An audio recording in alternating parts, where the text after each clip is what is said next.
des histoires et des vies continuent dans votre région.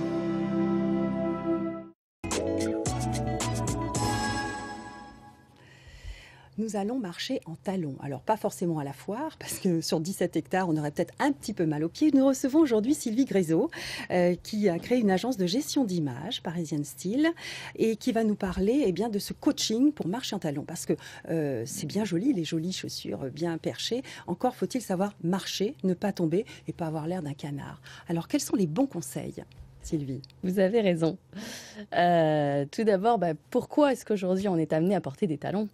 On peut être amené à porter des talons pour des raisons personnelles ou pour des raisons professionnelles, mais il est vrai qu'aujourd'hui la chaussure à talons fait partie du dressing de toute femme. Pour des raisons personnelles, c'est bien évidemment pour travailler la féminité, affiner une silhouette, rentrer dans un jeu de séduction. Passer à l'âge adulte, pour des raisons professionnelles, c'est aussi travailler sa crédibilité professionnelle. Être à hauteur. Et également, effectivement, prendre boss. quelques centimètres pour pouvoir négocier, on va dire, d'égal à égal avec les hommes. Ouais. Le pouvoir psychologique du talon, ça va au-delà de l'esthétique. C'est ça qui m'a intéressée, parce que dans votre gestion d'image, évidemment, vous consacrez, vous faites du coaching, du relooking, du shopping personnalisé. Et donc, le talon a son importance. Alors, première leçon. Comment fait-on pour marcher avec des hauts talons? Et on a des images que vous allez commenter. D'accord, avec plaisir. Donc on décompose le mouvement. Dites-nous. Voilà. Alors là, les images qui vous sont montrées sont des images du déroulé du pied. Alors effectivement, dans le cours de marche en talons, on décompose complètement la marche en talons pour être, on va dire, en totale maîtrise des différentes étapes. Là, on est un peu ridicule quand même. On est complètement ridicule. De la même manière qu'un artiste ou un acteur va travailler son rôle pour le théâtre, va être ridicule en exagérant, on va dire.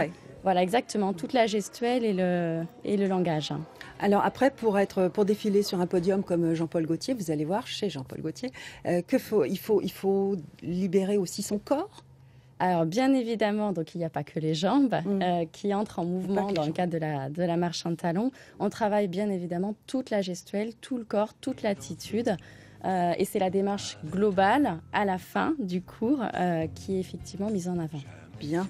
Alors des cours collectifs, vous donnez des cours individuels pour ceux qui ont des grosses difficultés, ou marcher sur des pavés, j'imagine qu'il y a encore une autre technique. Voilà, alors effectivement la marche en talons, c'est pas si évident que ça, contrairement à ce qu'on pourrait croire. Donc on donne effectivement des cours collectifs pour celles qui souhaitent aussi bien passer un bon moment qu'apprendre quelque chose autour de la marche en talons, et puis l'idée c'est plus un after-work un peu girly. Vous nous parlez anglais, faites-nous la traduction. Une sortie de bureau plutôt féminine. C'est vrai qu'on peut se faire des copines tout en apprenant des choses de manière sympathique. C'est plutôt la version collective. Si maintenant vous souhaitez vraiment développer des aptitudes spécifiques en marche en talons, cours individuel. Il suffit de s'inscrire sur votre site qui est relayé sur notre site à nous. C'est ça? Exactement. Sylvie. Et c'est pas si cher qu'on le croit. C'est pour ça aussi que je vous ai invité. Parce que ça fait partie des bons plans, environ 20 € je crois de l'heure. Exactement, 20 € le cours collectif. Voilà, donc je vous rappelle notre adresse provence-alpes.france3.fr et france3côte-d'azur.fr. Partons à Antibes, avec ou sans talons.